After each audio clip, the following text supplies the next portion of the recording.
Hoje eu recebi a seguinte pergunta: doutora, devemos fazer um curso? A senhora acha que a gente deveria fazer um curso para nos prepararmos melhor para ser pais e mães? Será que se a gente fizesse um curso, a gente conseguiria lidar melhor com os nossos filhos, entender melhor, ser pais melhores? E eu pensei na resposta, sabe? Eu falei, engraçado. Eu acho que não, porque seria interessante, né? Mas acho que não. Quando a gente se torna pai e mãe, a gente acaba educando a nossa criança interior.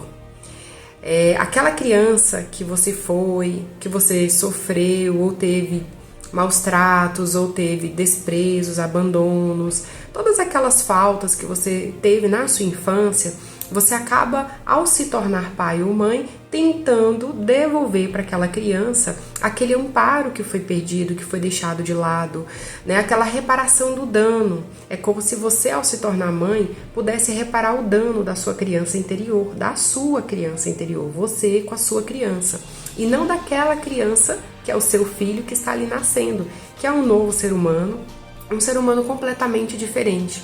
E aí a gente acaba errando mesmo na criação dos nossos filhos, porque a gente acaba projetando neles aquilo que a gente gostaria que tivesse sido feito conosco. Aquilo que nós achávamos que os nossos pais erraram, a gente acaba tentando não errar com os nossos filhos. E aí a gente erra por quê? Porque os nossos filhos não são a gente. Então, em vez de fazer um curso para aprender a lidar com seu filho que vai nascer, o certo seria você fazer terapia para aprender a entender quais são as faltas, as ausências que a sua criança interior demanda de você, aprender a lidar com isso, sanar esses problemas interiores da sua infância pessoal, para depois sim você não transferir nada para o seu filho. Porque eu ouço muitos pais falando, eu vou dar para o meu filho aquilo que eu não tive, ele tá bom demais, porque na minha época foi bem diferente.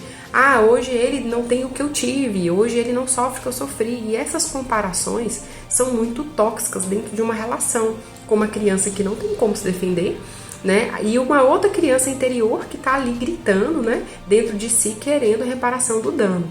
Então, para mim, o correto seria, primeiro, os adultos que querem ser pais e mães buscar a reparação do dano da sua criança interior, né, daquela criança que você foi, e ali, completamente sarado, aí sim você pode partir, sim, para ter filhos, e aí sim os cursos vão valer a pena, né, os estudos valerão a pena. Por quê? Porque você vai estar direcionando para o seu filho toda a necessidade dele, e não a necessidade sua, da sua criança, que foi da sua criança interior.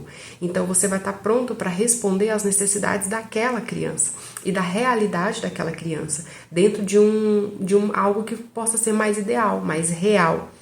Então sim, teria cursos para que você, adulto, tratasse a sua criança interior e depois pudesse se tornar pai ou mãe da criança nova que está vindo aí.